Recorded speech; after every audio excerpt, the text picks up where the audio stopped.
Hi, and welcome to another episode of Coffee with Brendan. Today's episode is going to be on a pretty complex topic, which is the debt ceiling. So first of all, let's just jump right into it. What is the debt ceiling? So unlike most countries out there, the debt ceiling is a limit on how much the government can actually borrow. The only other developed country that has something like this is Denmark. It was actually set in place back in World War I to kind of control spending. Then it was redefined in World War II. But long story short, it has been raised pretty consistently all the way through the 60s, from the 60s all the way through. The only time that we actually had a situation where this country was not deficit spending was back in the 90s with Bill Clinton and a Republican Congress, where they actually generated a surplus. But since that time, we've been pretty much deficit spending and relying on actually borrowing in order for us to pay our bills. So let's jump into that. And I think this chart or this table here pretty much explains what's going on here and why it's so important that this borrowing thing is taken care of. So this is pretty much the U.S. budget. And what this is actually saying is that the budget is 6 trillion, or I should say spending is $6 trillion almost. And of that, we're borrowing about $1 trillion.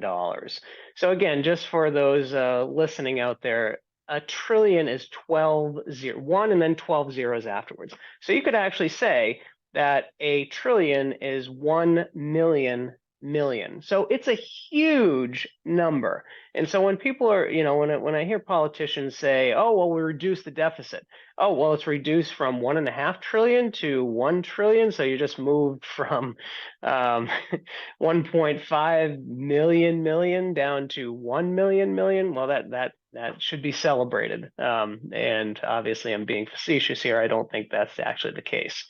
So how does the U.S. government actually fund this borrowing? They issue treasury bills, treasury notes, and treasury bonds. So whenever you buy a treasury bond, you're actually acting as the bank to the U.S. government. And the U.S. government then uses that money that you lended them to fund all of these programs here.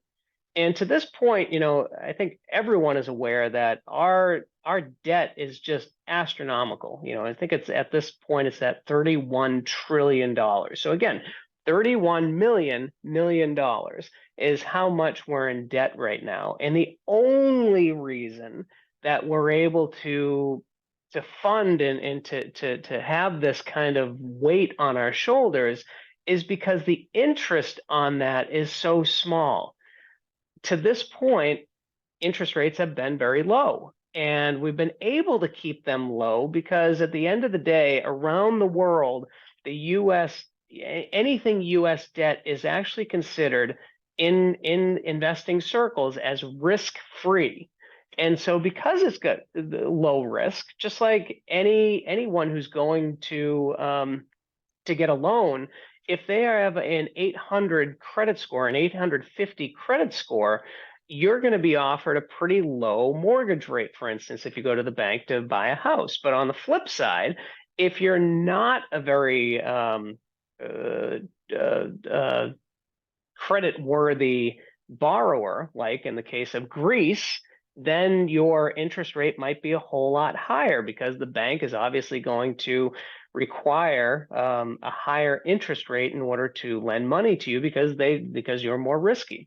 And so to this point, the US, even with its gigantic debt, is still considered one of the most credit-worthy organizations or entities out there. And so our interest on this gigantic amount of debt is only 8%. Why is this so important, this whole debt ceiling and not blowing up? Long story short, let's do a little history lesson. Back in 2011, this same issue came up where there was a lot of head banging between a Republican Congress and President Obama, where they were banging heads and posturing, and we came very close to hitting the debt ceiling, and eventually we actually didn't. We actually avoided it. But in the process, and I'll share something here with you, in the process, one of the three rating agencies that oversees us actually downgraded the U.S. debt. So this is a CNN article from August 6, 2011. And August 6, 2011, what they actually pointed to as the reason they downgraded it is that, in their opinion, they didn't think that Congress and President Obama at the time came up with a good plan necessary to stabilize the government's medium-term debt dynamics. But they went even further, and this is where I think we have a lot of parallels to where we are today in 2023. They actually stated the political brinksmanship of the recent months highlights what we see as America's governance and policy making becoming less stable, less effective, and less predictable than we previously believed. In other words, all of the back and forth and hair pulling and debates that happened in 2011 led to the downgrade. Now, the other two rating agencies did not downgrade.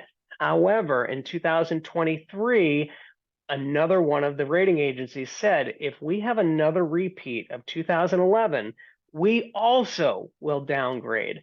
And so going back to our chart here, that I think is the key chart, if the United States gets another downgrade, again, just like being having a low credit score, if we get downgraded and our credit score goes down in the eyes of folks that are going to borrow from us, then this net interest, we're going to have to charge more, or we're going to have to offer people who are going to finance the U.S. debt a much higher level because we're not as creditworthy as we were a moment ago. And so this is what the stakes are. If this number, this line item here, the 442, let's say doubles because now people don't see the United States as risk-free anymore. Because again, that's what's at stake here. If we can no longer issue debt and we miss payments and miss interest payments on the debt that's out there, we're going to look like we are a delinquent borrower. Just like if you skipped your mortgage payment, the bank does not look very kindly on that, and they could increase your interest rate. And that's exactly what could happen here in the U.S. government. And so that's what's at stake right now, and that's why this is such a big deal. Going back again to 2011, what actually happened? Well, in the span of 21 days, the S&P 500 dropped 16% as a result of that credit downgrade. So this is huge, and this could have huge implications not only for the market, but also for our standing in the world. There are already countries like Russia, Brazil, India, China that are all trying to come together and create a new, as they call it, world reserve currency. That's equivalent to the way that the world looks at the U.S. debt, is that it is risk-free. If we continue to do this and our credit score continues to go down, other countries can step in and then become the world currency.